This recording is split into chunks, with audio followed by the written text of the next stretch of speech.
This is section 4.4, day 3. It's the last of the videos for this section. And we're just going to go over some more examples of optimization, just to kind of give you some more exposure here. So again, optimization, we're looking for minimizing or maximizing values.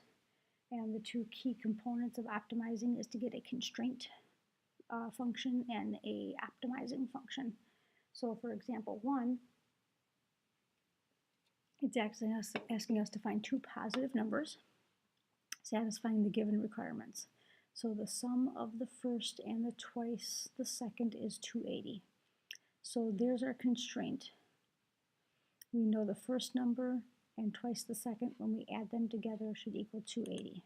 So first plus twice the second equals 280. So there's our constraint. And we're going to maximize the product. So we're going to have a p of x function, and a product is multiplying, so x times y is a maximum. And so what we need to do now is we need to solve this equation and substitute it in for here. And I call it p of x, but looking at this, it looks like it would be easier to solve for x and get it in terms of y. So we're going to actually do that. Instead of doing this, we're going to say, no, we don't have to solve for y equals, we're going to solve for x equals. Solving for y equals involves fractions. We don't like that too much. We're going to try to avoid that if we can. So we're going to actually call this, instead of x plus 2y, we're going to call it 2x plus y. So we're going to call, that way we can solve this for y, and it's a little easier. We've just swapped the numbers. Okay, instead of doing the sum of the first and twice the second, we're doing twice the first and the second. So you'll just end up with the same answers, but reversed. This is easier to solve, but then the first number is y, the second number is x. So p of x is x times y. That's going to be maximized. That's still the case. So we're going to solve this and substitute it into here. So we're going to get our product function, there we go, is x times 280 minus 2x, and we're going to try to maximize that. So when I distribute the x, I get 280x minus 2x squared, and that looks like an upside down parabola. We know that by the minus x squared. And so if we want to maximize this upside down parabola has a maximum right here. So that's the point we're going after. And to do that, to find that, we need to know where this parabola's, the slope of the tangent is horizontal or equal to 0. So the derivative is 280 minus 4x. We're going to set that equal to 0. And we're going to solve for x. And so x is 70. So when x equals 70 here, we know we have maximized our product. And so we can then take our x and plug it back in to find our y. And our y is 140, which means if our y is 140 and our x is 70, we can find the maximum product by multiplying 140 and 70. And I'm doing that right now. 140 times 70 is 9,800. So this maximum product would be up here at 9,800. Okay, so here's another type of optimization. It says find the point on the graph of the function that is closest to the given point. So the point we've got to locate is on this parabola here. This parabola here is x minus 1 quantity squared. And I want the point that's closest to this point, negative 5, 3. So I want to minimize the distance. So I'm going after a minimum optimization problem. I'm going to minimize the distance between negative 5 and 3. So we might be thinking distance formula here, and that would be accurate. But really, distance formula and the Pythagorean theorem is the same thing. So I'm going to set up that a sketch of a line here that I think comes close to the location.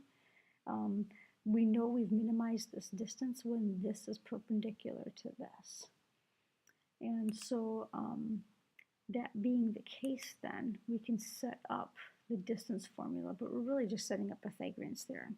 So for instance, we can say that the distance, the horizontal distance between x and -5 is x minus a -5.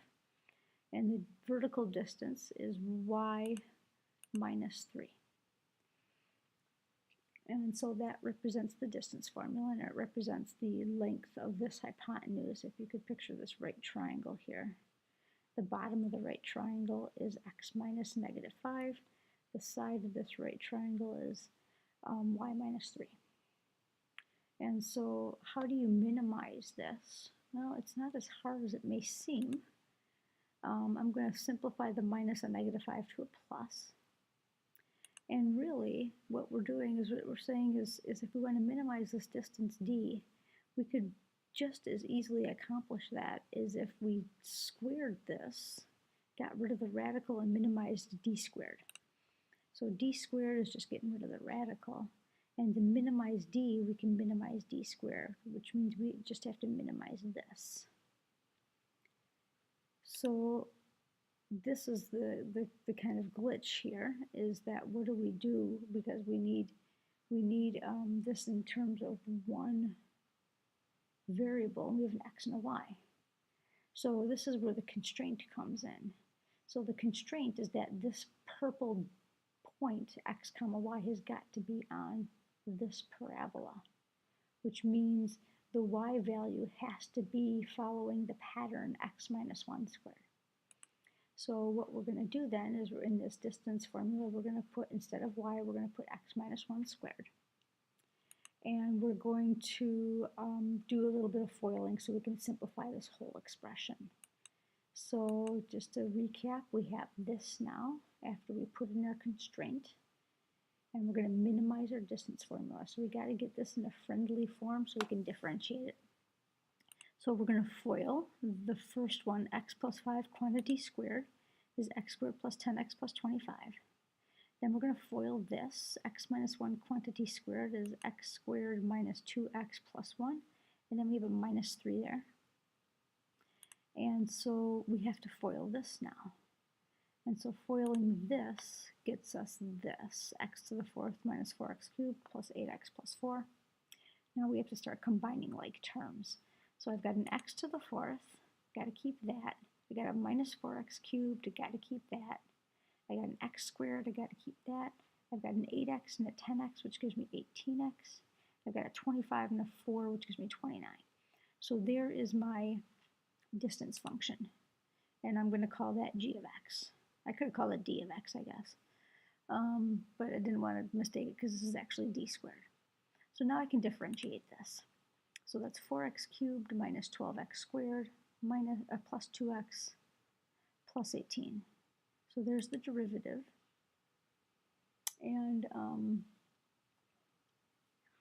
once we have that derivative, then we know that we can set that equal to 0.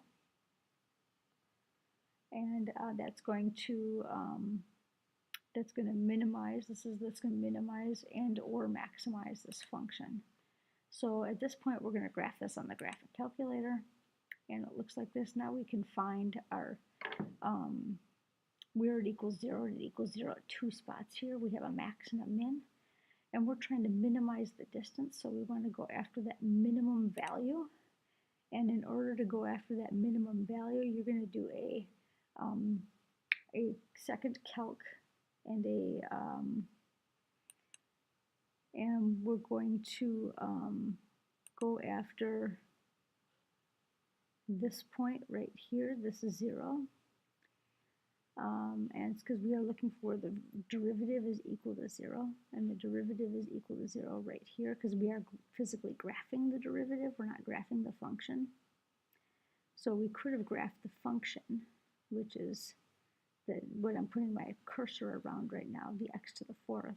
But instead we chose to graph the derivative. So we're looking for a 0 derivative, which is right here.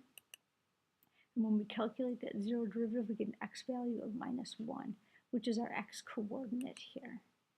And so if this is -1, and we stick that into the function here, we get -1, -1, which is -2 squared, which is +4. So we know that at -1, 4 on the parabola, that distance is the minimum distance from -5, 3. So at this point, we've gone over 2 other examples for optimization, just to kind of give you more exposure. So you should be able to use that optimization strategy now to finish up your homework. We are using derivatives to enable us to analytically determine critical points, maxes and mins, in other words. And then we're going to follow those steps from optimizing. We're going to get our constraint function. We're going to get our optimizing function, and use the steps for optimizing. And at this point, you should be able to do day 3 of the homework. And this is the last homework assignment. So if you feel like you really are understanding the section really well and you want to do the proficiency quiz in lieu of the homework, that's fine. Just remember you got to score 4 on that. And so yeah, you can go ahead and finish up that homework. And on day 4, we're going to be doing an anchor chart, or use an anchor chart for optimizing.